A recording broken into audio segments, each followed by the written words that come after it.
बंधुओं, चर्चा है स्वामी श्रद्धानंद की, और चर्चा किसी ऐसे व्यक्तित्व की ही हो पाती है जिसने जीवन में कुछ लिया भी हो और जीवन में कुछ दिया भी हो। एक साइड की चर्चा कभी नहीं होती, क्योंकि जो व्यक्ति जीवन में ग्रहण नहीं करता वो देने की क्षमता नहीं रखता।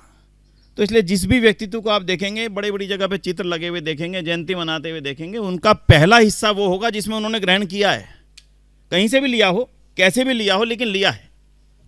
ऋषिदान का देख लीजिए, स्वामी श्रद्धानंद का देख लीजिए, किसी भी महात्मा गांधी का देख लीजिए, जिस नाम से विश्वविद्यालय उनका देख लीजिए, कहीं ना कहीं से ग्रहण किया, पहले बहुत कुछ अनुभव लिया, शिक्षा ली, कुछ ना कुछ करने की प्रेरणा ली, और जब ले ली उसके पश्चात उसको देने की, रख दो कोई बात नहीं, उसके पश्चात जो उनके अगला जीवन का हिस्सा है वो है देने का। और ये एक सच्चाई है, लेने वाले तो दुनिया में अनेक हैं। ऐसा तो नहीं है कि केवल नेहरू ने ही कुछ लिया था, ऐसा भी नहीं है कि केवल गांधी ने ही कुछ लिया था, लिया तो सबने था। लेकिन जब लौटाने की बारी आई तब जो आगे निकल गया, आज उसके नाम को हम स्मरण करते हैं। ये कोई बहुत बड़ी और नई बात नहीं मैं कह रहा हूं, लेकिन एक चर्चा के लिए आपके सामने कह रहा हूं।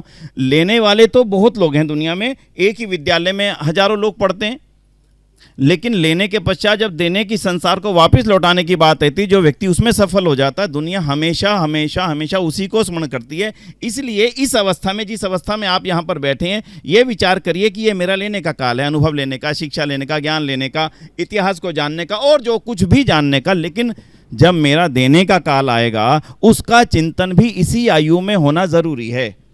और जो इस आयु में उसका चिंतन कर लेता है, इस अवस्था में उसका चिंतन कर लेता कि मैंने भविष्य में करना क्या है, मैंने दुनिया को देना क्या है, तो वो लेते समय और ज़्यादा बेहतर तरीके से उन चीज़ों को ले सकता है जो देने के बारे में वो अभी मन में विचार कर रहा है। और अगर आपके मन में केवल इतना सा विचार है कि ठीक है, मैं एक अच्छा कोर्स कर रहा हूँ, इस कोर्स को करने के बाद में मेरे पास एक अच्छी डिग्री होगी, अच्छा मेरे पास सर्टिफिकेट होगा, मुझे अच्छी नौकरी मिल सकती है, मेरे पास बुद्धिमत्ता है, तो आपकी सीमा जीवन में वहीं तक ही सीमित रह जाएगी। जो आप यहां पर सोच रहे हैं उससे आगे शायद नहीं जा पाएंगे। किसी भी महापुरुष का स्मरण हम इसी रूप में करेंगे। आज स्वामी श्रद्धानंद की चर्चा करेंगे तो मेरा आधा काम तो माननीय सुधीर जी ने कर दिया। उनके जीवन के इतने सारे पहलू आपके सामने रख दिए कि मुझे उनके बारे में दोबारा चर्चा करने की आवश्यकता नहीं है। लेकिन चर्चा केवल कामों की नहीं की जाती, चर्चा किसी व्यक्तित्व के अंदर चल रहे अंतर मन में विचारों की जाती है। विचार 100 लोगों के मन में चल रहे होते हैं, उसको क्रियान्वित कोई एक व्यक्ति कर देता है। उदाहरण के लिए कहता हूं, किसी मैदान में हम लोग खड़े हैं और कोई ऐसी चीज जो वहां नहीं होनी चाहिए रखी है, एग्जाम्पल कह लेते, पत्थर रखा है सड़क के ऊपर, आप ट्रैक पर यात्रा कर रहे हैं, सवेरे सवेरे सैर कर रहे हैं, ईंट रखी हुई है, 100 लोग, 200 लोग, 500 लोगों ने उसे देखी, ईंट रखी हुई है। उनमें से आधों के मन में आया होगा उठानी चाहिए, नहीं होनी चाहिए, लेकिन उठाने वाले 10 नहीं मिलेंगे आपको। कितने मिलेंगे? वो जो एक होता है ना, वही समाज में अलग दिखता है दुनिया के अंदर। और ये दुनिया की हर अवस्था में ये काम होता है। हर व्यक्ति अनेक चीज़ों को सोचता है, ऐसा होना चाहिए, ऐसा होना चाहिए, मैं ऐसा, लेकिन कर नहीं हर कोई पाता।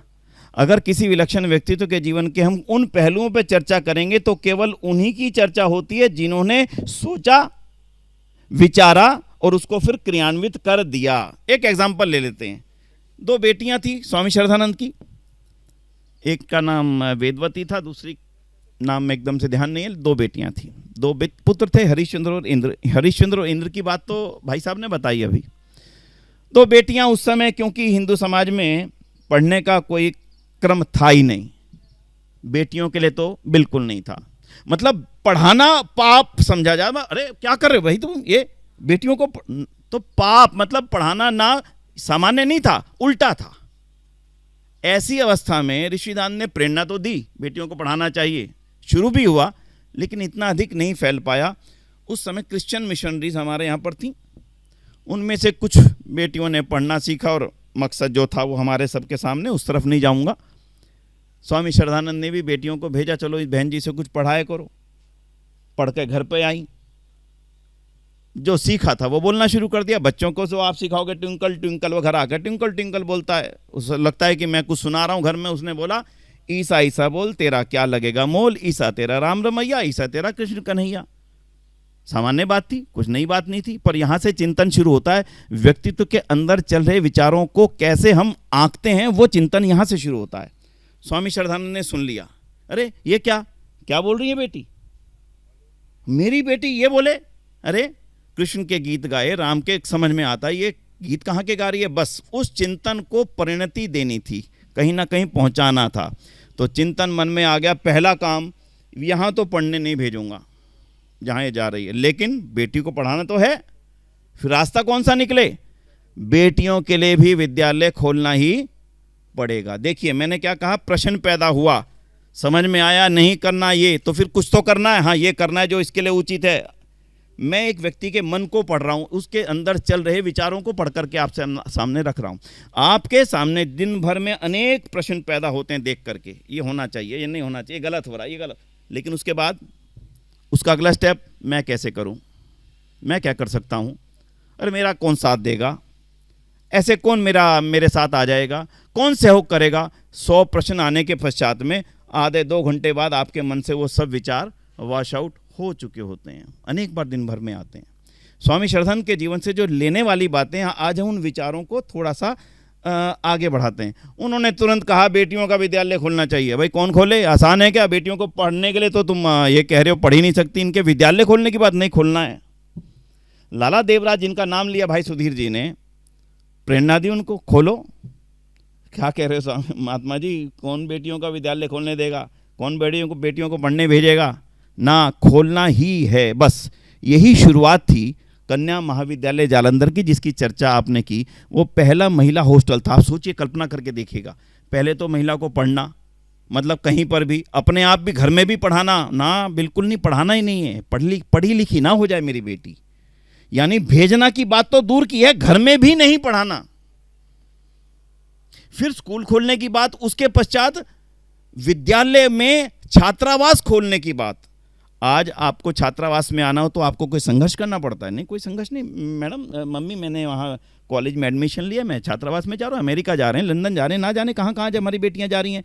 उस समय छात्रावास की बात को सोचना भी, मतलब सोचना भी कितनी बड़ी बात था। लेकिन सोचने वाला था श्रद्धानंद। मुंशीराम लाला देवराज जी को अनुरोध किया, उन्होंने, एक अलग इतिहास है लाला देवराज जी के इतिहास पे, कभी चल में कन्या महाविद्यालय कैसे स्थापना हुआ, वो एक इतना लंबा इतिहास है, वास्तव में आंखों में आंसू ला देने वाला इतिहास है कि बेटियों को पढ़ाने के लिए इतना लंबा संघर्ष, जैसे जैसे अपने जीवन के लिए वो कुछ करने निकल रहे हो। पंचायत की गई, पंचायत में खड़े होकर जैसे आज भाषण दे रहे हैं, सुनो भाई हमारा लाला देवराज ये लड़कियों का स्कूल खोलने चला है, और उसके पश्चात जो जो बोला गया, मैं अपने परिवार के किसी बड़े के लिए वो सुन नहीं सकता। कल्पना करके देखना, लाला देवराज बोलते हैं, मुझे ऐसा लगने लगा जैसे मैं पाप कर रहा हूं, जैसे मेरे हाथों कोई पाप हो रहा है। कभी मन में आए छोड़ दूं, काहे को, किसको, किसके लिए पढ़ाने के लिए मैं अपने जीवन पर इतनी बदनामी लूं। आप समझ सकते हैं क्या क्या बोला गया होगा, अनुमान आप लगा सकते हैं, सब मैच्योर हैं।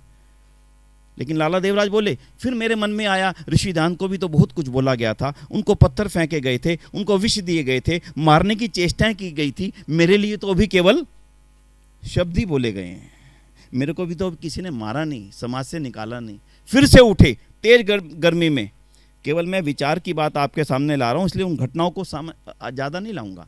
स्वामी श्रद्धानंद के अंदर विचार पैदा हुआ और वो काम हो गया। अगला विचार सुनिए, ऋषिदान के शिष्य थे, बने कैसे, उसकी घटना आपने सुनी भी होगी, थोड़ी सी संक्षेप में आपने सुनी। पिता कोतवाल हो और घर में पैसा बहुत हो और बेटा वकील हो, इन तीनों चीज़ों का कॉम्बिनेशन क्या होता है, सोच के देखो जरा एक मिनट। घर में पर्याप्त पैसा, कहते हैं 2-3 तो घोड़ा गाड़ी थी, 12 नौकर थे एक घर में, बड़ी कोठी थी, पिता कोतवाल थे अंग्रेजों की सरकार में और खुद वकील। ऐसा कॉम्बिनेशन किसी व्यक्ति को धार्मिक कार्य के लिए प्रेरित कर दे, ये अद्भुत संयोग था। लेकिन संयोग इसलिए था कि सुनाने वाला दयानंद था और सुनने वाला श्रद्धानंद था। मैं जो आपको कहना चाह रहा हूं वो सुनिएगा। जिस समय श्रद्धानंद बरेली में सुन रहे थे दयानंद को, क्या सुनने वाले श्रद्धानंद अकेले थे? अकेले तो नहीं थे, और अनेक लोग बैठे थे, वो क्यों ना बन गए श्रद्धानंद। बस यहां पर विशेषता लेनी पड़ेगी। जब जो विचार सुन रहे थे और विचार कन्विंस कर रहे थे, बस फिर बाकी की चीजें हट रही थी और उन विचारों पे चलने का मार्ग प्रशस्त हो रहा था। बस जो सोच रहा था, जो सोचा था वो गलत है, अब जो सुन लिया ये सही है, बस जो सही है उसके ऊपर मुझे चलना है, फिर विचार नहीं होगा, फिर विचार नहीं होगा। यही श्रद्धानंद को उस भीड़ से अलग निकाल करके खड़ा कर दिया। हजारों लोगों ने स्वामी श्रद्धानंद का व्याख्यान बरेली में सुना था, लेकिन श्रद्धानंद तो उनमें से निराले थे। पूछा, अब अगली सोच सुनिएगा। दयानंद कहते तो बहुत अच्छा है, बोलते तो बहुत तर्क की बात है, पर इनके अंदर झांकना चाहिए, क्या वास्तव में ये ऐसे हैं भी? ये पढ़िएगा पुस्तक। लिखते हैं, मेरे मन में विचार आया आज दयानंद की परीक्षा की जाए। अगले दिन सुबह पता लगा कि स्वामी दयानंद सुबह 3 बजे उठ करके और व्यायाम के लिए जाते हैं। हम और मेरा मित्र पहले से जाकर के बैठ गए, देखें क्या जीवन है दयानंद का। कुछ ही देर में लठ और लोटा हाथ में लेकर के कॉपिन बांध करके एक विशालकाय आकृति 6 फुट 9 इंच, आप कल्पना करिए ना, 6 फुट 9 इंच, एक ऐसा विशालकाय व्यक्तित्व, आकर्षक व्यक्तित्व निकल रहा है।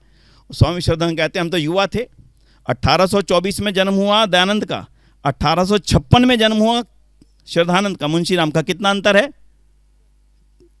24 और 56 में 32 साल का अंतर। श्रद्धानंद क्या लिख रहे हैं, कुछ ही देर में वो इतना तेज हो गए कि हम नौजवानों को हांफना पड़ गया और थक गए और वो हमारी आंखों से ओझल हो गए। ये वो खुद लिख रहे हैं। अगले दिन हमें वहां जाकर के बैठना पड़ा जहां से वो हमारी आंखों से ओझल हुए थे। ये श्रद्धानंद की विशेषता क्या दिखाती है? जिज्ञासा, जिज्ञासा प्रवृत्ति। आखिर दयानंद के अंदर जाना चाहिए, देखना चाहिए, क्या कमाल का व्यक्तित्व है।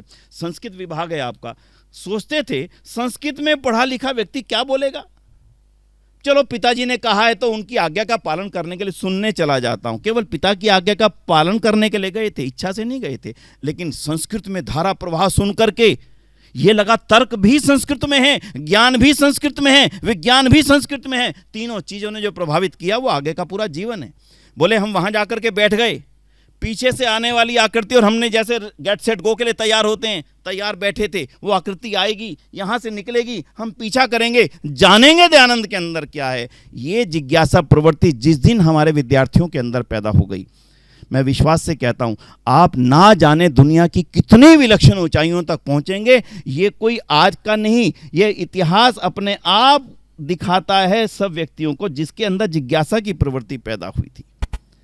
पेड़ से गिरने वाले सेब को क्या दुनिया में न्यूटन ने अकेले देखा था क्या? क्यों जी, अकेले तो न्यूटन ने नहीं देखा था, उससे पहले अनेक लोग देख चुके थे। जिज्ञासा प्रवृत्ति पैदा, भाई नीचे क्यों गिर रहा है ये ऊपर क्यों नहीं जा रहा? ये तो प्रश्न आज हमारे मन में भी पैदा नहीं हो पाता। न्यूटन के मन में पैदा हुआ, परिणाम आया, और एक सिद्धांत जो पहले से मौजूद था, मैंने ये नहीं कहूँगा कि न्यूटन ने लाया, पहले से मौजूद था, गुम हो चुका था, फिर ला दिया। वही जिज्ञासा प्रवृत्ति श्रद्धानंद को दयानंद के पीछे पीछे लेकर के गई। फिर जो सुबह का दृश्य उन्होंने देखा, बस जीवन बदल चुका था।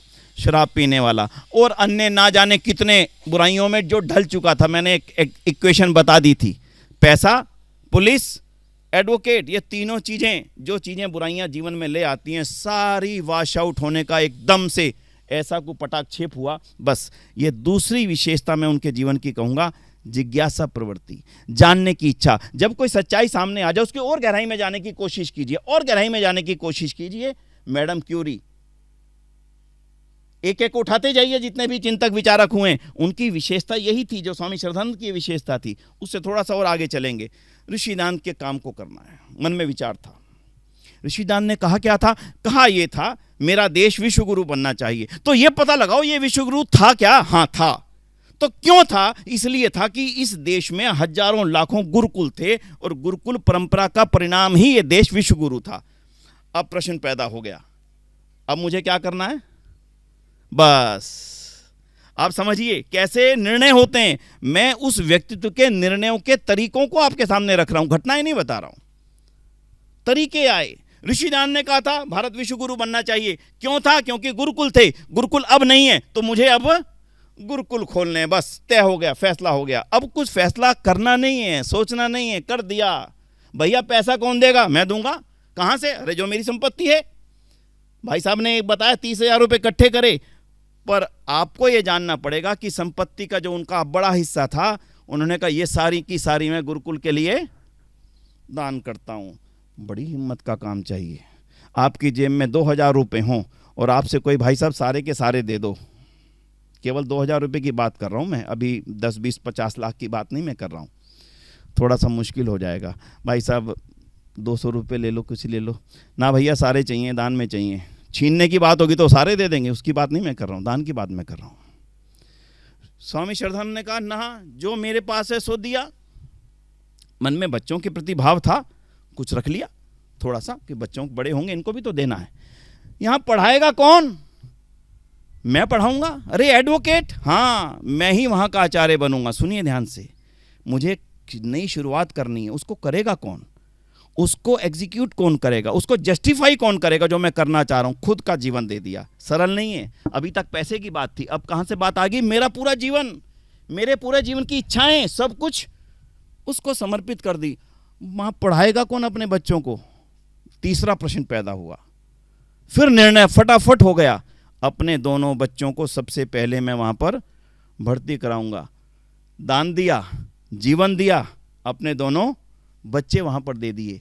ऐसे किसी बड़े कार्य की शुरुआत नहीं हुआ करती। मैं केवल अंदर चल रहे निर्णय की प्रक्रिया को आपके सामने रख रहा हूँ बंधुओं। और अब जो घटना वो लिखते हैं, क्या कमाल, किनका बेटा लिखता है। ये एक पुस्तक है कल्याण मार्ग का पति की, उन्होंने लिखी। उनके पुत्र ने जो लिखी वो तो अद्भुत है। और अद्भुत क्यों है इसका उदाहरण आपके सामने आएगा। स्वामी श्रद्धानंद, क्योंकि गुरुकुल का विस्तार करना था, बड़े बड़े भवन बनाने थे। मैं आपकी जानकारी ला दूं, स्वामी श्रद्धानंद जब गुरुकुल बनाया तो उन्होंने आधुनिकतम गुरुकुल का निर्माण किया था। अब पुण्य भूमि पे जाके भाई साहब ने तो कमरे देखे हैं, उनमें आज भी शब्द लिखा हुआ है 100 साल पहले का। Biology lab, physics lab, chemistry lab. कोई कल्पना नहीं कर सकता था गुरुकुल के अंदर केमिस्ट्री लैब बनेगी, बायोलॉजी लैब बनेगी। ये तीनों तो मैंने खुद पढ़े हैं, देखे हैं जाकर के, जो शब्द लिखे हैं। यानी आधुनिकतम विचारधारा, ज्ञान, संस्कारों का संगम। बोले हम चले गए किसी लाला जी के घर पे दिल्ली में पैसा मांगने के लिए। हमें पता लगा कि गुरुकुल से कुछ लोग आए हैं पैसा के लिए। लाला जी अंदर चले गए, कह दिया नौकर को, कह देना थोड़ा देर आराम कर रहे हैं। हम बैठे 10 मिनट 20 मिनट, पर वापस नहीं आए लाला जी। दुख हुआ, हम उठ के चले आए।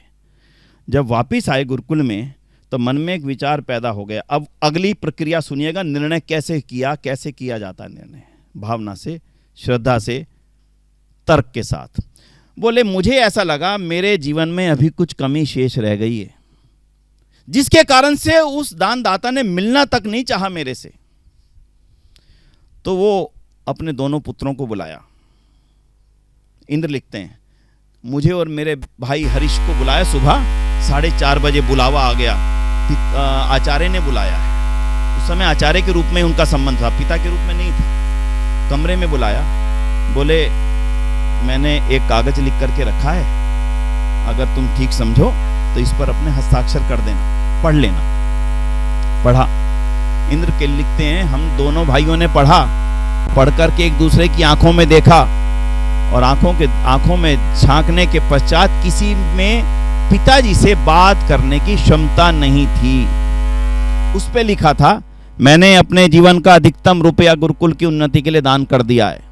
अब तुम्हें देने के लिए मैंने अपनी जालंधर की बड़ी कोठी रखी हुई थी, आज मैं उसको भी इस गुरुकुल को दान करना चाहता हूं। और इसके नीचे लिखा था, इसका अर्थ ये होगा कि मुझे अब तुम्हें देने के लिए जीवन में कुछ भी शेष नहीं रह जाएगा। आप थोड़ी देर के लिए श्रद्धानंद बन करके, थोड़ी देर के लिए बैठ करके आंखें बंद करके सोचना, आप ऐसा कर रहे हो और आपके सामने आपके दोनों बेटे खड़े हैं। अगर किसी घटना की सच्चाई को जानना हो तो थोड़ी देर के लिए उसके रूप में खड़ा होना पड़ता है। बदल लीजिए, अपना फॉर्मेट बदल लीजिए, बेटे बन के खड़े हो जाइए थोड़ी देर के लिए। आपके पिता कह रहे हैं कि अब मैं जीवन की सारी कमाई हुई संपत्ति, जो भी कुछ है जिस पर बेटे को आशा होती है, मेरे पिता की कोठी है, मकान है, जमीन है, जायदाद है, एफडी है, इंतजार करते हैं कब जाए, मेरे को मिले। लगभग ठीक कह रहा हूं, गलत कह रहा हूं? दोनों बेटे सामने खड़े हैं। पिता लिख रहे हैं कि मैं सब कुछ देने जा रहा हूं। सरल नहीं है कहना, मेरे लिए बोलना तो बड़ा सरल है, 2 शब्द लगे मेरे जुबान के, इससे ज्यादा कुछ खर्च नहीं हुआ मेरा।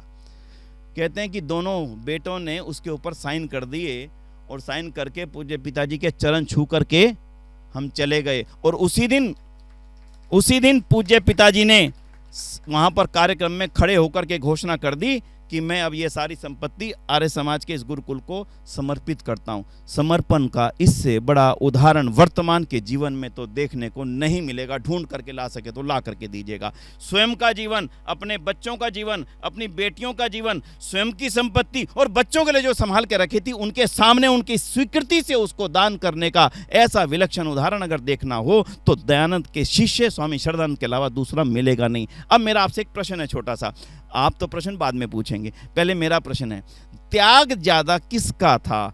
पिता का त्याग ज्यादा था या दोनों बच्चों का त्याग ज्यादा था? बोलिए। बच्चों का त्याग ज्यादा था, कितने कहते हैं? बच्चों का त्याग ज्यादा था। भावना आपकी बड़ी पवित्र है, पर मेरे मन में जो विचार था मैं उसको आपके सामने रखूंगा। मैं ये मानता हूं कि पिता का ही त्याग था। अगर पिता के जीवन में वास्तविकता ना होती और उस वास्तविकता से बच्चे वाकिफ ना होते और पिता का वास्तव में जीवन त्याग में ना होता तो बच्चों के अंदर ये भावना आने का कारण ही नहीं था कि पिता मेरे से सारी संपत्ति मांग रहा है और मैं जानता हुआ भी कि मेरे लिए अब कुछ नहीं रह जाएगा, मैं उस पर अपने हस्ताक्षर कर रहा हूं। कहाँ जीवन लेकर के जाओगे स्वामी श्रद्धानंद का? आगे का लंबा जीवन है, बोलता जाऊं शाम तक चलता जाएगा, समय की सीमाएं हुआ करती हैं बंधु। मैं केवल एक चिंतन की शैली बताने के बीच आपके पास बैठा हूं कि मैं जीवन में आया हूं। आज 100 साल बाद उनके बलिदान को हो गए 100 साल, उसके बाद हम यहाँ बैठे हैं। कल मुझे स्वामी श्रद्धानंद कॉलेज में जाने का अवसर मिला, वहां भी मैंने बोला, आज वहां भी कार्यक्रम है, यहाँ भी कार्यक्रम है, कल शाम को भी, आज सुबह भी है, परसों भी है, लगातार है, निरंतर है। आखिर ऐसे क्या हम किसको याद कर रहे हैं? करोड़ों लोग आए, करोड़ों लोग चले गए। हमें यह देखना है कि मैं जीवन में क्या स्वामी श्रद्धानंद से जीवन में कुछ लेने की क्षमता रखने की इच्छा रखता हूं कि नहीं, इच्छा रखता हूं कि नहीं। अभी समझिएगा कि मैं भी क्या समाज को कुछ दे पाने की इच्छा रख रहा हूं मन के अंदर, ये लेने की बात है। हो गया सर्वमेध यज्ञ, 19वीं पुस्तक का टाइटल दिया है उस चैप्टर का, सर्वमेध यज्ञ, उस गुरुकुल का। अब उससे अगला स्टेप सुनिए, चिंतन का। गुरुकुल बना दिया, गुरुकुल चल पड़ा, बहुत शानदार चल पड़ा, अंग्रेजों ने बाधाएं डाली, एक निर्णय पक्का था, सरकार का सहयोग नहीं लूंगा। बड़ी बात थी, सरकार आई, हम पैसा देना चाहते हैं, हम आपको जो उस समय यूनिवर्सिटी बनाने के लिए चार्टर यूनिवर्सिटी बनाने का प्रपोजल सरकार ने दिया, हम आपको धन देंगे, एड देंगे, चार्टर यूनिवर्सिटी बनाएंगे ना। क्यों? बड़ी बात है, क्यों? बोले मैं इस विश्वविद्यालय में इस अंग्रेज सरकार को निकालने की क्षमता रखने वाले नौजवान तैयार कर रहा हूं, और अगर उनको तैयार करने में उन्हीं की सरकार का पैसा लगेगा तो मैं वो काम सोच करके देखना। ये है चिंतन। मैं आपको ये बताना चाहता हूं चिंतन क्या है। मैं निर्णय लेते समय मेरे मन के अंदर भाव क्या होने चाहिए। स्वामी श्रद्धानंद ने रेमजे मैकडोनाल्ड लाए, जो बाद में लंदन के प्रधानमंत्री बने, नहीं लिया, मना कर दिया, नहीं मैं माफ़ी चाहता हूं, मैं मांग लूंगा, जगह जगह चला जाऊंगा। आज सरकार की एड मिल रही हो तो शायद ही दुनिया की कोई संस्था मना करे, नहीं नहीं दीजिए ना भाई साहब, और ज़्यादा दीजिए ना। यही कारण था, उनमें से निकलने वाले एक एक व्यक्ति अपने आप में विलक्षण होते चले गए। अब सुनिएगा, मेरे पिता लिखने वाले इंद्र विद्या वाचस्पति, आज कुछ ऐसा घटना घट जाए मेरे साथ में कि मेरे पिता सारी संपत्ति दान कर दें, मजबूरी में मैं कुछ ना कह सकूं, तो कम से कम मेरे मन में एक भाव तो पैदा होगा ज़रूर। देखो सारी संपत्ति सब बच्चों को अपने पिता की दी हुई संपत्ति मिलती है, मेरे लिए मेरे पिता ने तो अपना नाम कमाने के लिए कुछ भी ना छोड़ा, लेकिन वो ही बेटा इतनी श्रद्धा पूर्वक अपने पूज्य पिता का जीवन लिख रहा है। अगर पिता के प्रति अगाध श्रद्धा ना होती तो अपने पूज्य पिता का जीवन मेरे पिता के रूप में लिखने का तो कम से कम कार्य उनका पुत्र नहीं कर पाता। ये है उस व्यक्ति की विशेषता, जो हम में से हम कितना उससे ले सकते हैं। तो इसलिए बंधुओं, चर्चा को थोड़ा सा और आगे बढ़ाएंगे वापसी ले जाने के लिए। देखिए, स्वामी श्रद्धानंद के अनेक पहलू रहे जीवन के। त्याग का पहलू आपने देखा, जिज्ञासा का पहलू आपने देखा। जिज्ञासा ना होती तो ऋषिदान से जो लेना चाहते तो नहीं ले सकते थे। प्रश्नोत्तर किए खूब, पढ़े लिखे थे, अंग्रेजी पढ़े लिखे थे खूब, अच्छी तरह से तर्क वितर्क जानते थे, भला बुरा खूब समझते थे। जब छोड़ना चाहा मांस छोड़ा, छोड़ना चाहा शराब छोड़ी, और जो चरित्र की और अन्य समस्याएं आ चुकी थी तुरंत छोड़ी। बस आज तक था, आज के बाद नहीं था। जो था वो था, है नहीं। जब तक था तब तक था, अब नहीं है। चाहे वो कोई भी बुराई हो, सब छूट गई पता लगने के बाद। ये है जीवन की विशेषता, ये है चिंतन। मैं कुछ गलती कर रहा हूं वो गलत नहीं है, पता लगने के बाद कर रहा हूं, गलती वहां पर है। मैं सिगरेट पी रहा हूं, शराब पी रहा हूं, ठीक है, पता लगने के बाद भी कर रहा हूं, दिक्कत वहां पर है। स्वामी श्रद्धानंद के जीवन में निर्णय लेना, एकदम से एकदम से निर्णय लेना, ये है हमारे को उनसे आज लेने की बात। छोड़ दिया गुरुकुल, पता लगा गुरुकुल में विवाद है। अब थोड़ा सा और आगे चलते हैं। पता लगा गुरुकुल में विवाद है, होते हैं संस्थाओं में विवाद होते हैं। उसके पश्चात मैं इस विवाद में गुरुकुल की हानि नहीं चाहता, इसलिए गुरुकुल को छोड़ रहा हूं और सामाजिक क्षेत्र में एंटर कर रहा हूं। छोड़ दिया गुरुकुल, जिसके लिए खुद का सब कुछ दे रहे हैं। देखिए ध्यान से, मोह हो जाता है, ऐसे कैसे छोड़ दूं जी, ये तो मेरा है, ऐसे कैसे मुझे निकाल दोगे ना। छोड़ दिया, इच्छा से छोड़ा, किसी के ऊपर कोई आरोप नहीं लगाया, छोड़ करके दिल्ली आ गए। और दिल्ली आकर के एक नए परिवेश में कांग्रेस के साथ रोलेट एक्ट का विरोध शुरू हुआ, गांधी जी के साथ संबंध शुरू हुआ, कांग्रेस में जाना शुरू हुआ, कांग्रेस में अस्पृश्यता निवारण के कार्यों को, और मैं इतने पहलू हैं उनको सबको बताना मुश्किल काम है, लेकिन केवल मैं ये बताना चाहता हूँ, शिक्षा जेल से निकल करके राष्ट्रीय यज में आ गए और राष्ट्रीय यज में कांग्रेस में इतने ऊंचाई पर पहुंचे, इतनी ऊंचाई पर पहुंचे। एक वो चित्र कभी आता है, अगर देखने को आपको अवसर मिल सके या इन फोटोग्राफ्स में होगा, स्वामी श्रद्धानंद सबसे बीच में बैठे हैं, नेहरू उनके, क्योंकि आयु में भी छोटे थे, उस समय अनुभव में भी छोटे थे, उनके इस चित्र को देखिएगा, अनुमान होगा कि उनका उस समय कद कितना था। एक चित्रों से यही अनुमान हुआ करता है। उनके उस कद को लेकर के उन्होंने कभी कांग्रेस से अपेक्षाएं नहीं की। एक अपेक्षा की, दलित उद्धार होना चाहिए, तो कैसे हो, ऐसे हो।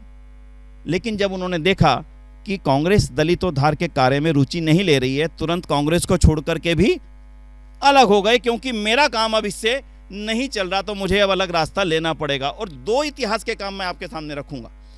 ऐसे दो इतिहास के काम उनके जीवन की मुकुट मणि हैं, जिनकी सामान्य चर्चा नहीं होती। जामा मस्जिद पे उन्होंने भाषण दिया, चर्चा होती है। मुस्लिम भाई उनको लेकर के गए, इकट्ठा लेकर के गए। अगर उनके मन में मुस्लिम भाइयों के प्रति प्रेम ना होता तो शायद भीड़ उनको लेकर के जामा मस्जिद के मिंबर पर नहीं जाती। ये तो तय है, घटना से पीछे का अनुमान लगा लिया जाता है। लेकिन जो उनकी विशेषता वाली बात है, दिल्ली में कुआं था अजमेरी गेट पर, उस कुएं से हमारे दलित भाई पानी नहीं भर सकते थे। पानी कहाँ भरें, यमुना पे जाओ, यहां से नहीं भरने देंगे भैया, ना हाथ काटेंगे अगर तुमने भरा तो। यमुना पे कैसे, यमुना पे भी एक धारा अलग से निकाल करके कुआं, एक तालाब बना दिया गया, वहां से धारा इधर आएगी, जो पानी वापस यमुना में ना मिल सके, केवल उसी से पानी भर सकते हो तुम। सोचो जरा, अनुमान लगाओ जरा। उस स्थिति का सोच करके भी अंदर ऐसा मतलब दर्द उठता है, क्या ऐसा भी था? हाँ था। श्रद्धानंद ने देख लिया। अब यहाँ पे फिर निर्णय आ रहा है, केवल देखना नहीं है, उसके समस्या का निवारण करना है। मैं जिस बात को लेकर के शुरू हुआ था, समस्या को देख करके सामान्यतः चुप नहीं रहना, उसका निवारण करना है। क्या किया फिर? ऐसा काम किया जिसको आज भी कभी कोई कल्पना नहीं कर सकेगा। ये कहा, देखो भाई तुम, उन्होंने ये कहा कि स्वामी जी हमें इस कुएं से पानी नहीं भरने देते हैं, क्या करें? बोले हमारे घर नहीं है, मुस्लिम बनने जा रहे थे सभी। तो स्वामी श्रद्धानंद ने उनको एक ऐसा रास्ता निकाला, देखो भाई तुम्हारे बच्चों को पढ़ने नहीं देते हैं, तुम्हें कुएं से पानी नहीं भरने देते हैं, तुम्हारे अपने घर नहीं है, तो मैं तीनों चारों चीज़ों का समाधान करने जा रहा हूँ। और आर्य नगर पहाड़गंज के अंदर, शीला सिनेमा तो आप में से बहुत लोगों ने देखा होगा, पहाड़गंज पुल के एकदम बाजू में, उसके साथ की बहुत बड़ी ज़मीन खरीदी, लैंड पीस, छोटे छोटे प्लॉट काटे 100-100 गज के, बीच में मंदिर बनाया, 4 कुएं बनाए, बेटियों के लिए स्कूल बनाया, बेटों के लिए स्कूल बनाया, और सबको निःशुल्क वो सारे के सारे प्लॉट दे दिए गए कि अब तुम छोटे नहीं हो, तुम भी आ रहे हो और मैं भी आ रहे हूँ, ना तुम छोटे और ना ही मैं बड़ा, मैं भी अपने नाम के आगे आर्य लिख रहा हूँ, तुम भी अपने नाम के आगे आर्य लिख रहा हो। तो फिर ये गुप्ता, बनिया, जाट, पंजाबी क्या रह गया? कुछ भी नहीं, मैं और तुम बराबर हैं। और आर्य नगर की वो परिकल्पना जो चली, लाहौर में आर्य नगर बना, मुल्तान में आर्य नगर बना, कराची में आर्य नगर बना, रोहतक में आर्य नगर बना, कानपुर में बना, लखनऊ में बना, रेवाड़ी में, ना जाने कितने स्थानों पर, हरिद्वार में आर्य नगर बना, गाजियाबाद में आर्य नगर बना, ना जाने कितनी जगहों पर आर्य नगर बनते चले गए। इसकी चर्चा सामान्य तौर पर होती नहीं बंधुओं। मैं इसलिए आज आपके सामने केवल उन विषयों को रखने के लिए बैठा कि ऋषि दयानंद के उस शिष्य के मन के अंदर विचार क्या चल रहे थे, समस्या को देख करके उसके निवारण तक उसको पहुंचा देना, इसी का नाम है श्रद्धानंद। और अंत में जिसके कारण बलिदान हुआ, नाम आपने जरूर सुना होगा, शांति देवी जी, असगरी बेगम थी। इच्छा थी मैं नहीं रहना चाहती, स्वामी श्रद्धानंद के पास आई। तबस्सुम का नाम आपने जरूर सुना होगा, देखा भी होगा टीवी पे कहीं ना कहीं, पुराने लोगों ने तो देखा होगा, नयों को तो मैं नहीं कह पाता हूँ। अभिनेत्री थी, तबस्सुम का नाम आपने सुना होगा जरूर। उनकी माता का नाम था शांति देवी। वापिस लाए, शेल्टर दिया, उन्माद हुआ, ऐसा कैसे कर सकते हो? इनकी इच्छा होगी तो मैं रोकूंगा नहीं। पूछो इनसे, इनकी इच्छा है या नहीं मेरे पास रहने की? मेरी बेटी बन के रहने की इच्छा होगी तो फिर मैं इनका साथ पूरी तरह से दूंगा।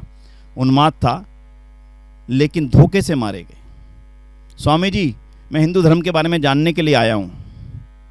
बीमार थे, लेटे थे, आए, हत्यारा आया, पानी के लिए सेवक गया, बस गोली चला दी और चले गए स्वामी जी महाराज। अपने आप में अलग व्यक्तित्व के धनी थे। मैं उसके कांग्रेस की और देश की आज़ादी की क्रांति में जो उनके योगदान थे, अमृतसर के कांग्रेस अधिवेशन में जब जलियांवाला बाग का कांड हुआ, उसके बाद उसके आंदोलन को करने वाले, खड़ा करने वालों में जो उनकी शख्सियत की विशेषताएं थी, वो एक अद्भुत विशेषताएं थी। इसलिए मैं और अधिक ना कहता हुआ मैं उनके जीवन के एक छोटे से पहलू को आपके सामने बता के फिर प्रश्नोत्तर लूँगा। उनके जीवन का संन्यास ग्रहण हुआ। नाम था मुंशीराम, नाम रख लिया श्रद्धानंद। बेटे ने पूछा कि सन्यास लेना ज़रूरी है क्या? आप बिना सन्यास के भी तो सन्यासी जीवन ही तो व्यतीत कर रहे हैं। आपका न घर है, आपने सब धर्मपत्नी का देहांत हो चुका था, दोबारा विवाह नहीं किया, तो आप सन्यासी का जीवन तो जी ही रहे हैं, फिर क्यों आप सन्यास लेना चाहते हैं?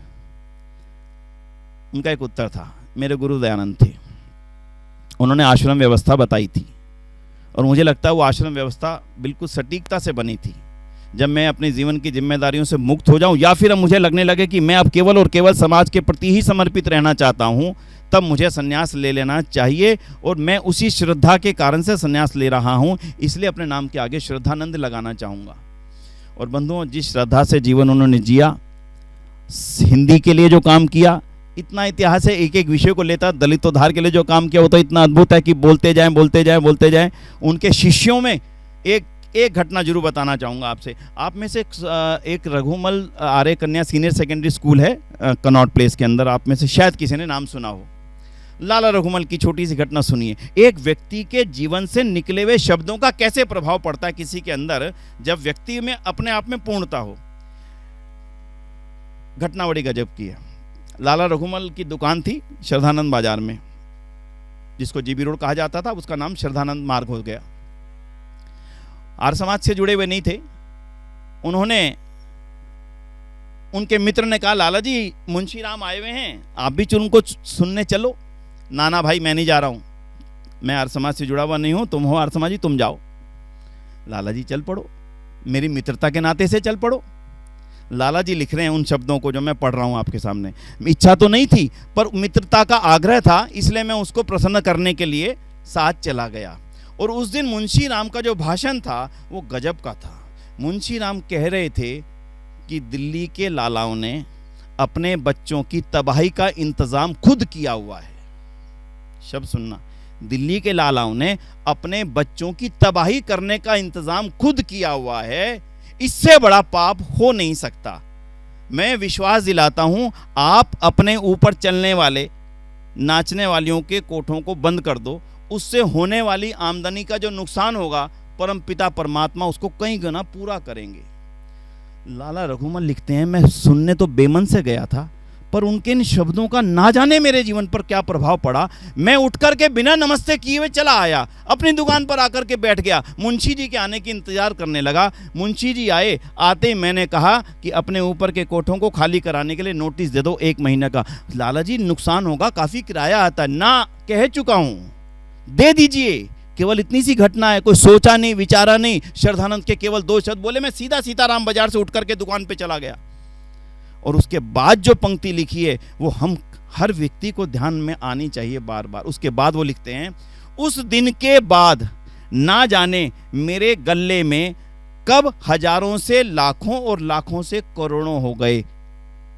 कौन लिख रहे हैं? लाला रघुमल लिख रहे हैं। कितने देर के लिए सुधीर जी? ये स्पैन था मुश्किल से 8 या 9 सालों का, स्वामी श्रद्धानंद के भाषण सुनने से और इन पंक्तियों को लिखने के पीछे। बोले उस दिन के बाद ना जाने कब मेरे गले में हजारों से लाखों, लाखों से करोड़ों हो गए। करोड़ों का शब्द आज भी बड़ा है, आज भी बड़ा है।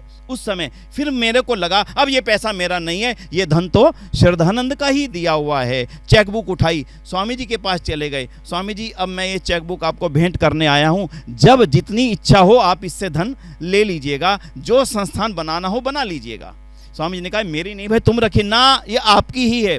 चलो मेरी हो गई, अब मैं इसको आपको अमानत के रूप में सौंपता हूँ, आप रखिए, जब मुझे आवश्यकता होगी मैं आपसे धन ले लूँगा। कन्या गुरुकुल देहरादून, कन्या महाविद्यालय, गुरुकुल इंद्रप्रस्थ, गुरुकुल कांगड़ी, ना जाने कितनी संस्थाओं को बनाने के लिए उस लाला रघुमल ने, मैंने केवल एक उदाहरण दिया है, भगत फूल सिंह का उदाहरण अभी नहीं दिया है। भगत फूल सिंह थे शायद पढ़ने के लिए, हमारी बहन थी सुबह यजमान बनी थी, बता रही थी कि मैं भगत फूल सिंह विश्वविद्यालय में पढ़ाती थी।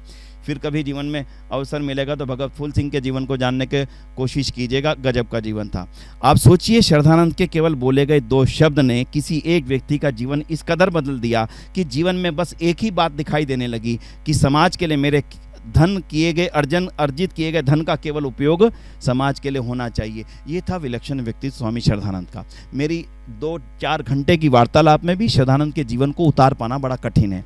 उसके लिए मेरा एक अनुरोध रहेगा, पढ़िए, चाहे मेरे पिता पढ़िए जो उनके पुत्र ने लिखी है, और चाहे खुद की लिखी हुई ये कल्याण मार्ग का पथिक पढ़िए, परिवर्तन आएगा, ये मैं निश्चित कहता हूं। मेरा जीवन केवल खाने पीने के लिए नहीं है, मेरा जीवन केवल कमाने के लिए नहीं है, मेरा जीवन दुनिया को कुछ देने के लिए। अगर मैं दुनिया को कुछ दे पा रहा हूं, मन में एक विचार करिएगा, मैंने ऐसा कौन सा काम किया जो मेरे जाने के बाद दुनिया मुझे स्मरण रखे। विचार करिएगा आधे घंटे बैठ करके सुबह के समय, क्या मैंने अभी तक ऐसा कोई काम किया या करना चाहता हूं कि मेरे जाने के बाद दुनिया मुझे याद रखे? अगर नहीं किया, विचार करिएगा, केवल धन कमाने से दुनिया याद नहीं रखती, मेरे ही समाज को कुछ दे करके जाने से दुनिया याद रखती है। स्वामी श्रद्धानंद के आज के इस अवसर पर यही विचारने की बात है कि मैंने समाज को देने का कुछ संकल्प लिया भी या नहीं लिया। अगर मैं यहाँ से कुछ ऐसे संकल्प के साथ उठता हूँ, अब मैं पढ़ूंगा भी और उनके जीवन से, सोच से कुछ ना कुछ लेकर के जाऊंगा। मुझे लगता है आज का इस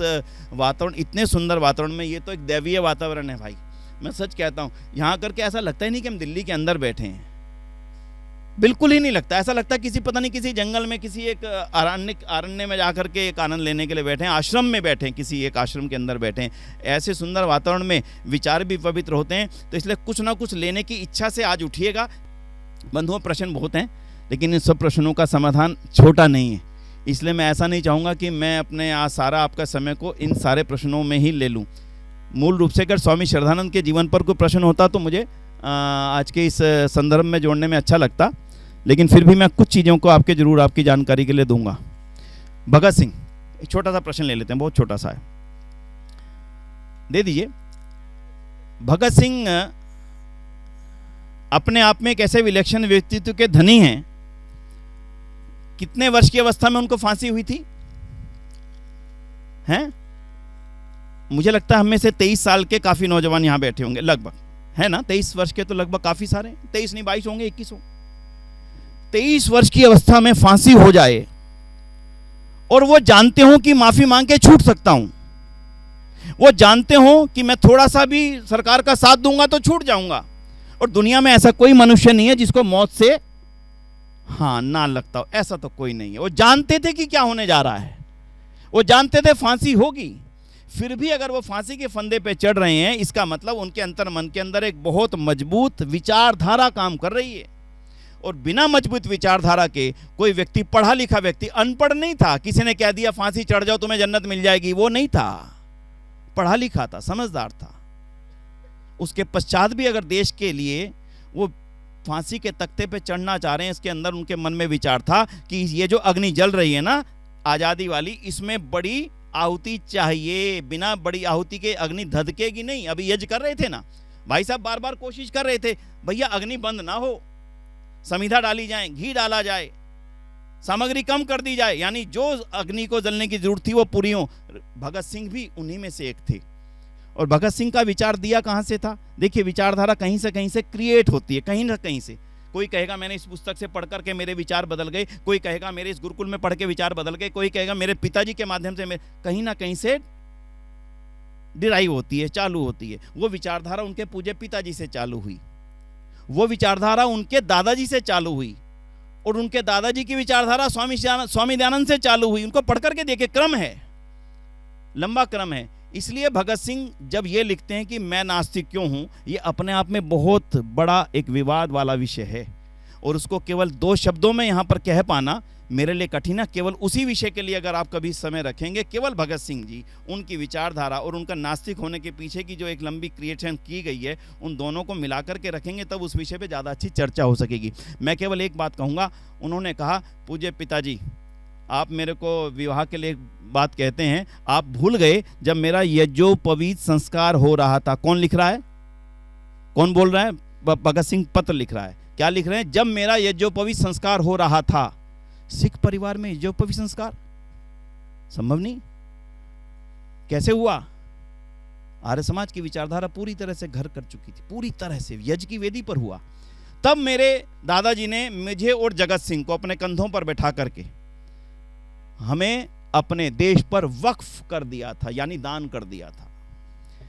वही विचारधारा आज मेरी है इस समय, और मैं उसी विचारधारा के नाते से आगे बढ़ रहा हूं। मेरे जीवन में विवाह का कोई भी स्थान नहीं है। अगर मैं इस चीज को सोच करके चलता हूं, उसके आगे वो लिखते हैं बहुत अच्छा, आर्य समाजी कुछ भी हो नास्तिक नहीं होता।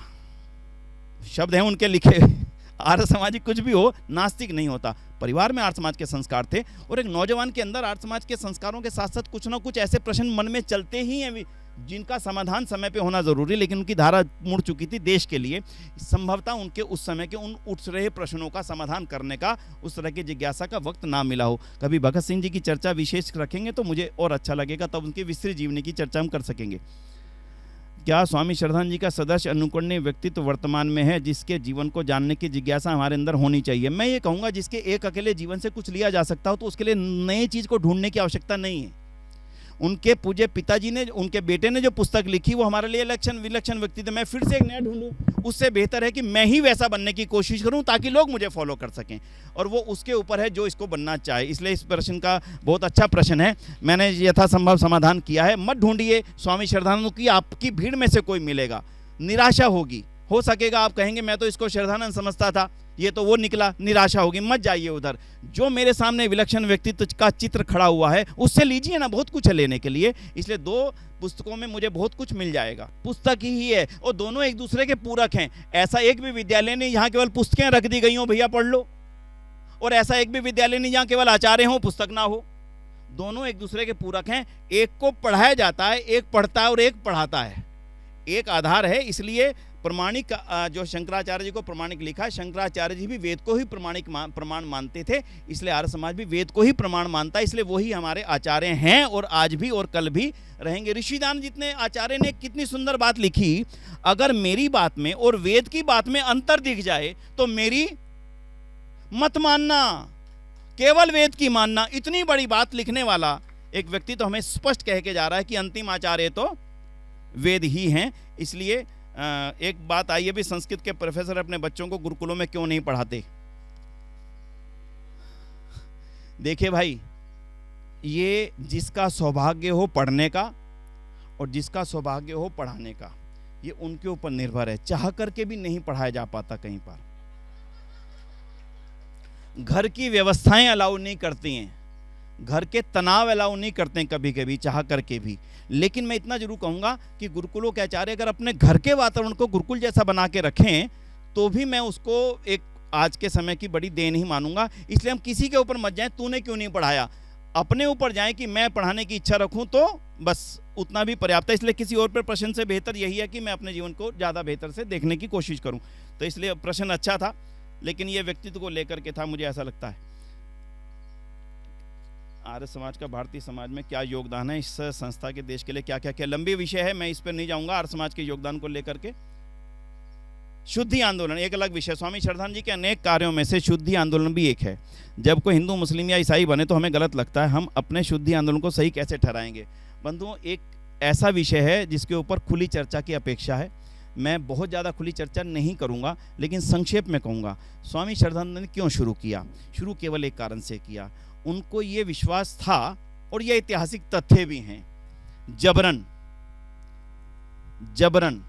लालच, डंडे, इन तीनों के भय से जिस वातावरण में राज्य जिनका था, उनकी विचारधारा को मजबूरन स्वीकार करना पड़ा।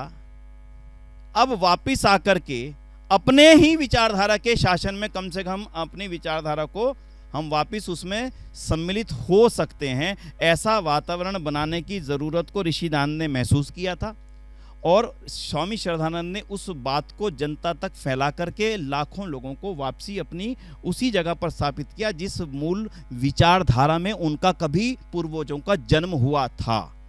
तो मुझे लगता है कि हमें बुरा नहीं लगता किसी रूप में भी, हमें इस रूप में कहना चाहिए इस बात को कि कभी किसी मजबूरीवश, जैसे एग्जाम्पल ले लेते हैं, हम विदेश में गए, विदेश में जाकर के हमने मजबूरी में कहा भाई साहब यहाँ रुपया नहीं चलता, यहाँ तो आपको डॉलर लेने पड़ेंगे, मजबूरी में ले लिए, ठीक है भाई, अब कोई ऑप्शन नहीं थी उस समय, मजबूरी ऐसी अवस्था थी। अब मैं अपना भारत वापस आ गया हूँ, तो मैं डॉलर को, अब मैं दोबारा से रुपयों को उपयोग करने लगूंगा, इसको इसी रूप में लेना चाहिए। लेकिन इसकी जो गहराई है वो इतनी जरूर है, विचारधारा बदलते ही निष्ठाएं बदलती हैं। अभी तक जो निष्ठा गंगा के प्रति थी, अभी वो निष्ठा शिफ्ट होकर के कहीं और हो जाती है, जो इस देश की धरती के लिए उचित तो नहीं है। इसलिए मैं इस बात को कहता हूँ, स्वामी श्रद्धानंद ने जिस समय इस काम को किया था उस समय ये चुनौतियाँ बड़ी थी। तो इसलिए जब अनुकूल वातावरण हो जाए तब अनुकूल वातावरण के हिसाब से हमें उस प्राचीन संस्कृति की तरफ चलना चाहिए। मेरे विचार से कुछ लोगों के मन में नए प्रश्न उठेंगे, लेकिन वो प्रश्न का समाधान तभी होगा जब 1-to-1 टॉक हो सकेगी। तो हाँ भाई, एक प्रश्न बहुत अच्छा है, मैं चाहता था ये आना चाहिए, क्योंकि हमने 1 घंटे हवन किया, हम सभी से सुनते आ रहे हैं कि हवन से वायु शुद्ध होती है। आज के ज़माने में लोग हमारी इन बातों पर हंसते हैं, भला दहन प्रक्रिया से वायु प्रदूषण ना हो तो क्या हो। भाई बहुत ही शानदार प्रश्न है, मैं समझता हूँ आज का एक बहुत वैलिड प्रश्न है। आज से 9 साल पहले मेरे सामने प्रश्न आया था, आज के इस सत्र में मैं अंतिम प्रश्न का उत्तर दूंगा। मेरे सामने एक प्रश्न आया, मेरे नौजवान साथी ने पूछा, भाई साहब विनय जी क्या बात करते हो, इतने सुंदर पेड़ लगे हुए हैं और इन पेड़ों को काट काट के अब समिधा के रूप में जला देते हो, हरियाली खत्म होती जा रही, हवन में जला के क्या लाभ होगा।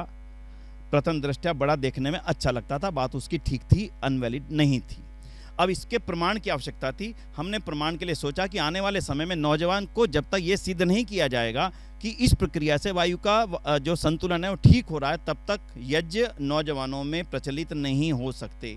इसलिए वैलिड लैब्स के अंदर इसका हमने समाधान किया। जैसे आज आप यज्ञ कर रहे हैं, बड़े बड़े इंस्ट्रूमेंट्स लगाए गए, श्री राम लैब्स और जो NABC एक्रीगेटेड लैब्स थी, उनके अलग अलग जगहों पर यह किया गया। जो रिकॉर्ड करना चाहें करिएगा मेरी इस बात को। उनके अंदर 10 चीज़ों को लिया गया, PM2.5, PM1, PM10, carbon dioxide, carbon monoxide और बैक्टीरिया लेवल, फंगस लेवल और ई कोलाई जो पानी को अशुद्ध कर देती हैं चीज़ें, उन सब के टेस्ट यज्ञ के माध्यम से किए गए। और जब उनके रिजल्ट आए, वो रिजल्ट बेहद उत्साहित करने वाले थे। हर रिजल्ट के अंदर कार्बन मोनोक्साइड लगातार बहुत ज़्यादा कम हुई, यज्ञ के शुरू होने से पहले, यज्ञ के दौरान और यज्ञ के ख़त्म होने के 7-8 घंटे तक उसका प्रभाव रहा। और 8 घंटे के बाद फिर से कार्बन मोनोक्साइड लेवल बढ़ना शुरू हो गया। इसीलिए हमारे शास्त्रों में सुबह और शाम दोनों समय यज्ञ करने का विधान है कि शाम तक जो खत्म हो जाए उसको शाम के यज्ञ से फिर से रात्रि सेव कर ली जाए, ठीक है। कार्बन डाइऑक्साइड का लेवल भी। और PM2.5 जानते हैं कि नहीं आप क्या है? PM2.5 जानते हैं आप? देखा है आपने? आप में से किसी ने देखा है क्या? मैं अभी दिखा देता हूं, 1 मिनट में आप देख जाएंगे उसको। अपने कमरे में जाइए, किसी रोशनदान से रोशनी आ रही हो, कमरे में अंधेरा हो, उस रोशनी के अंदर जो छोटे छोटे, हाँ आप एकदम से देख लिया आपने, इतनी देर नहीं लगी आपको देखने में, कितनी जल्दी लगी। उसका साइज पर सेंटीमीटर में एक समय में कितने वो कण मौजूद हैं और उनका साइज कितना है। ज़्यादा बड़ा साइज PM10 है, उससे छोटा साइज PM2.5 है, और बहुत महीन जो साइज है वो PM1 है, particulate matter 1, particulate matter 2.5, particulate matter 10। इनको देखा गया कि यज्ञ से पहले कितने थे, यज्ञ करने के दौरान कितने हुए, और यज्ञ करने के पश्चात कब तक उतने ही रहे, और कितनी देर के बाद वो बढ़ना शुरू हो गए। इन सब की साइंटिफिक स्टडी हमने की है। मैं यज्ञ पर बैठा बैठा ये सोच रहा था कि आपके अंदर जो केमिस्ट्री के साथी हों वो इस विषय को लेकर के बैठें, तब उसका आनंद अलग आएगा। लेकिन मैं आपको केवल इतना कह सकता हूं कि जिन लैब के कार्यकर्ताओं ने ये लैब का रिजल्ट लाए थे वो माथा पकड़ करके बैठ गए थे हमारे सामने, मैं क्योंकि मौजूद था उसमें। उनका विनय जी ये बात हमें पल्ले नहीं पड़ी कि यह जैसे चलो वायु तो साफ होगी, समझ में 1 मिनट के लिए आ गया। पानी नजफगढ़ ड्रेन का पानी लिया गया था। नजफगढ़ ड्रेन गंदा नाला काफ़ी प्रसिद्ध है हमारा पश्चिम दिल्ली का। उसका पानी लिया गया, 2 बाउल में रखा गया। एक बाउल में एक को पैक कर दिया गया बॉटल में और एक को बाउल में, चौड़े बाउल में यज्ञ के किनारे पे रख दिया गया। 2 घंटे यज्ञ चला। उसके पश्चात उस यज्ञ के साथ रखे वाले बाउल के पानी को और जो बॉटल बंद था दोनों का टेस्ट करवाया गया और उस टेस्ट के रिजल्ट जो आए वो गजब के रिजल्ट थे। जो ई कोलाई और कॉलीफॉर्म लेवल होता है जो पानी को गंदा करता है, टैप में साफ पानी आ रहा है, नाली में गंदा जा रहा है, वो जो फ़र्क जो आया ना ई कोलाई लेवल और कॉलीफॉर्म लेवल का अंतर आता है, उस वाले टेस्ट के अंदर 25% कॉलीफॉर्म और ई कोलाई लेवल रह गया था जो यज्ञ के पास में रखा हुआ पानी था। वो इसको लेकर के माथे पे हाथ मार के बैठा था। यज्ञ में तो हवा तो समझ में आ रही है लेकिन इस पानी का शुद्ध होना समझ में नहीं आया विनय जी। मैंने कहा देखो रिजल्ट आपने देखा, टेस्ट लैब आपकी है, पानी आपके सामने रखा, सबकी वीडियो रिकॉर्डिंग हुई हुई है, कोई ऐसी चीज़ नहीं है। इसलिए यज्ञ के बारे में जिन्होंने प्रश्न किया है जिज्ञासा के लिए धन्यवाद। लेकिन मैं बड़ा विश्वास से कह रहा हूँ अगर ये करोड़ों वर्षों से चलती हुई अब परंपरा यज्ञ की है, ये विश्वास करिएगा ये पूरी साइंटिफिक परंपरा है। यज्ञ केवल और केवल साइंस है, इसके अलावा कुछ भी नहीं है, उसकी और व्याख्या है ही नहीं, केवल साइंस है। वो बात अलग है यज्ञ की शुद्धता, उसकी डलने वाली सामग्री, उसके डलने वाला घी और उसकी समिधा की क्वालिटी और उसके आपस का जो समायोजन है, कितना क्या क्या होना चाहिए, उसमें दोष होगा तो नुकसान होगा, नहीं तो यज्ञ से बेहतर साइंटिफिक प्रक्रिया कोई और है ही नहीं। कभी फिर समय मिलेगा फिर इनकी चर्चा करेंगे। आज आपके बीच में आके बड़ा अच्छा लगा।